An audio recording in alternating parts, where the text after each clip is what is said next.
That a federal judge in the United States has ordered President Trump not to make any changes to Harvard University's international student visa program indefinitely, delivering another legal victory for the embattled school as its commencement unfolded with an air of protest not far away. The brief court hearing before the district court judge Alison Burroughs came after the judge last week temporarily halted the administration's ban on Harvard University's ability to enroll international students. The international student fight is just one front in a broader battle between the White House and American colleges, with Harvard emerging as a central target. Harvard also is suing the White House over its freeze of $2.2 billion in federal money. Well, as the child of immigrant parents, I think it's really important for us to stand up for our international peers. I think that this is an incredibly emotionally devastating time for them, and unfortunately this is just the beginning. I think that there's a lot of very heavy implications to the sort of punishment that Harvard has received by pushing back on the Trump administration. And so I'm here to support my peers, to support one another, and then more than anything, like stand up for democracy and for the people that I love. Yeah, so look, the international students are part of the fabric of our community. They're one of the most important parts. Harvard would not be Harvard without them. And so people like me are here to support our students who are so vital to what we do. And also, as I mentioned when I was speaking, in many ways this goes beyond even just international students or even just Harvard. This is a question of democracy and the rule of law in the United States. And so for people like me to have a privilege to speak up, this is where I need to be. You know, it's a bit of a shame. Because that's sort of been hovering in the air. I think we're here to celebrate, obviously, the graduates, and unfortunately politics is in it. You know, I think the university is in a tough spot. I think eventually they'll have to sort of reach an agreement with the administration. I think it's been a time to gather as a community. There are several members whose pursuit of education are at risk right now, and I think we need to protect those people.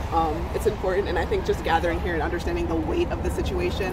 And Ejike is an alumni at Harvard University. He's also a global affairs analyst. He joins me now live from Dallas and Texas for more. Good to have you join us, Mr. Okpa. Harvard University has secured victory in its appeal against the Trump administration ban. What to take about the unfolding events there?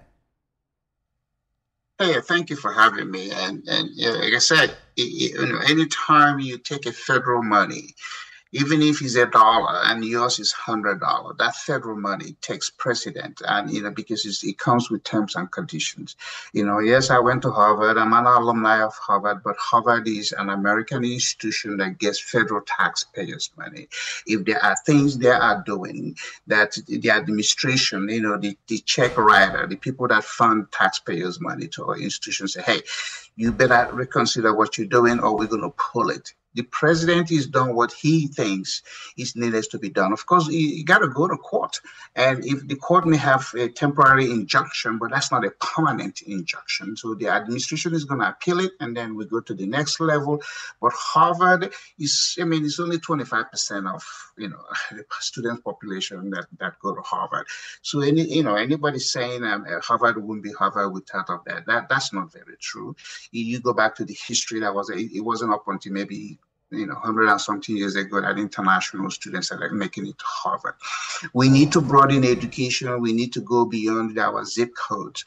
But we have to recognize, while we are in a global village, we still have individual countries, and every country maintains what they think is necessary for them.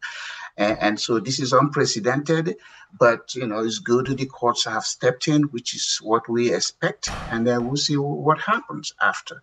But people should not take it for granted. You don't go to China, you don't go to Russia, and as a foreign student, and you demand the rights that people come to America and demand. So they have to be fortunate. All right, I'm curious, why do you think Harvard has been targeted? For ideological reasons? Well, All of that can be true. I mean, it's the oldest institution of formal education in America. It's been in existence since 1636, even long before America, claimed the independence in 1776. So it has, apart from, I mean, you could learn 1+1 anywhere in the world, but the Harvard education has become a brand. It has become highly sought after. It's very competitive. People from every part of the world want to come to Harvard. So, but then Harvard has taken it for granted that they have become a government of their own. I mean, if you look at what they have like 50-something billion dollars in endowment, in an asset base of 70-something billion. No other institution in the world comes close. So, of course, that level of success and resources may give them a level of arrogance, but that arrogance has to be put in check because, again, if you don't want the federal money, if you don't want the 2-point-something billion dollars that comes from the U.S. federal government, then say I don't want it, and then you'll be self-funded, and then you can do what you want. But again, this is not the end of the road. This is just the beginning of a conversation, and just some deals are going to be cut. Is this really about putting Harvard in check? Because you have just mentioned some of the earnings of Harvard. Of course, a large chunk of that will be coming from the international community. As a matter of fact, there's no disputing the fact that international students contribute heavily to earnings there, and the Ivy League actually prides itself as attracting only the brightest minds drawn from the international community. Are you bothered that this development might just impact its global ranking? No, it's not going to impact it. Again, a brand is a brand. Hey, you look at Mercedes-Benz, even when they give you a C-class Mercedes, it's still a Mercedes-Benz, and then it's going to look better than a Toyota of the highest class. So when it comes to Harvard, I'm just saying that, the international student is a significant component of the students' population worldwide. The Alumni Association is one of the strongest in the world because of the brand. But, I mean, the university can do without the international student. All I'm just saying is that there's got to be a rethinking, and there's got to be an adjustment, of how these things are done, because it's the American government that grants the right of visa for students to come. If they say, hey, okay, if you get an admission letter from I-20 and the president instructs, the consulates not to give you visa, you ain't going to come to Harvard. I mean, he still has that opportunity to do it. All right, so just to be clear, let's return to the baseline. Why do you think Harvard is being targeted? Because Harvard has been a nuisance. I'm proud to be part of that institution. It has been a nuisance. It has done certain things that it shouldn't have done. It hasn't given consideration to the American interest. It has welcomed any and everybody. A lot of the students, for instance, from China, are not just students. They are espionage. They are people that are coming in to spy on America and take some critical resources American institutions have given them to go back to China. So some of these things have been going on for years, until now we have a president that said, hey, we're going to have to look into these things, and we're going to see how we can. But Mr. Okpa, is this the best way that Donald Trump could have, attended to the matter, approached the issue? I don't know what is the best way, but it's a way.